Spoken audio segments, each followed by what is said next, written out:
Oh, hello there. Yes, well, it's been a grey few days, but no doubt the sun will come out now. Illustrious leader Nigel Farage is back in the country, having whipped off to go and see his mate Don.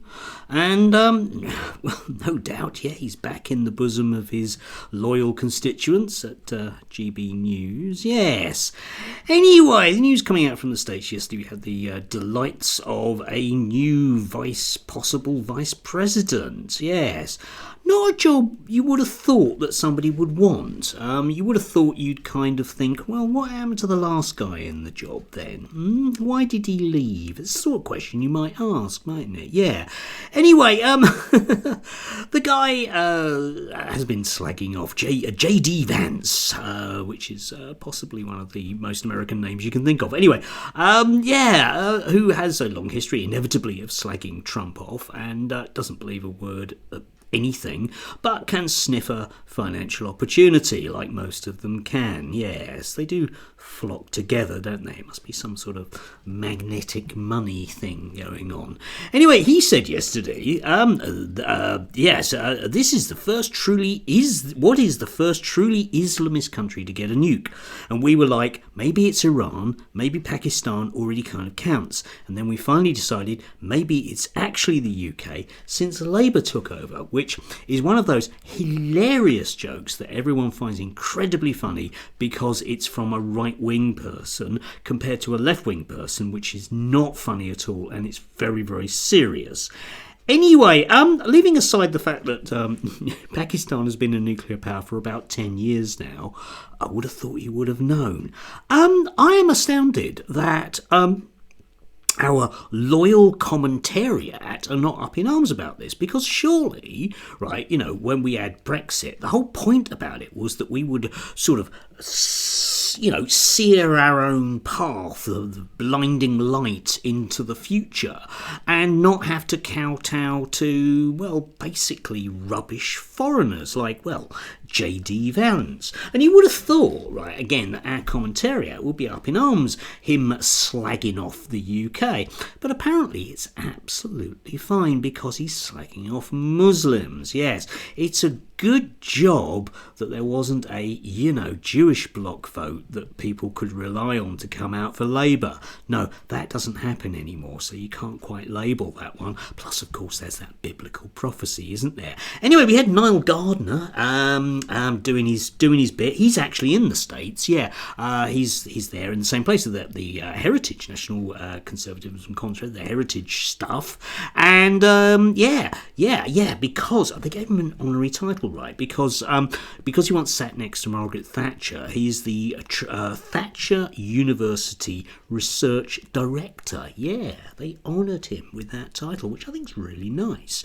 Anyway, Socialist Labour are in for a tough time when Joe Biden exits the White House. Yes, because you see, our current glorious proper black British guy, who's Foreign Secretary David Lammy, has said some rude things about Donald Trump in the past, which isn't funny because, he's officially a left-winger, so that's a bad thing, right, okay? So we have to slag him off for that. So therefore, our commentators are going to side with those nice Americans and not the bad British people, even though it was Brexit, yeah.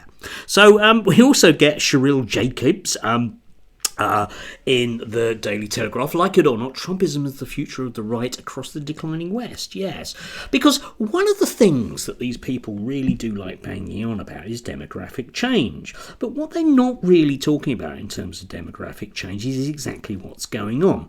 And what's really going on is shock horror. That towards the end of someone's life, what tends to happen is a sort of thing we might think of as multiple organ failure, at which point they cease to be able to vote Conservative. And this is a major problem. We noticed this at the last election, right, okay? An awful lot of people suddenly were in coffins and couldn't get to the polling station. So suddenly there's a demographic crisis, okay? It's got nothing to do with people coming to this country. It's got lots to do with these people and the jobs they're in. And they'd like to have them in about 10 years. But with a functioning democracy in the UK, whereby people can actually make up their minds about things and vote according referring to things like, I don't know, things they care about, like, I don't know, genocide, then they might be out of a job. So suddenly demographic change is a huge thing.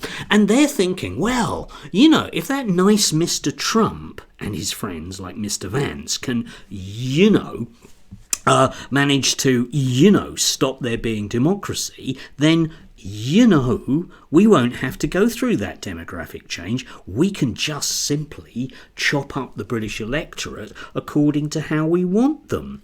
Yes, because that's going to be the sensible way to do it. Because if Trump does come in, and it's looking more and more likely with such luminaries as Mr. Vance, who, let's face it, if you're talking about reasonable human beings with very, very, very pro-democratic credentials who really, you know, have an open mind on social issues, yeah, you're better off with someone like Tucker Carlson or Marjorie Taylor Greene than him.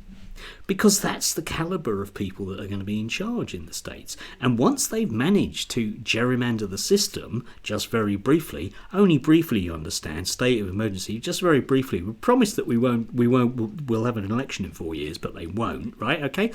All of those voices in the UK will suddenly drop all pretense about caring about things like free speech or indeed the direction that Britain goes, because we will have to become just like America.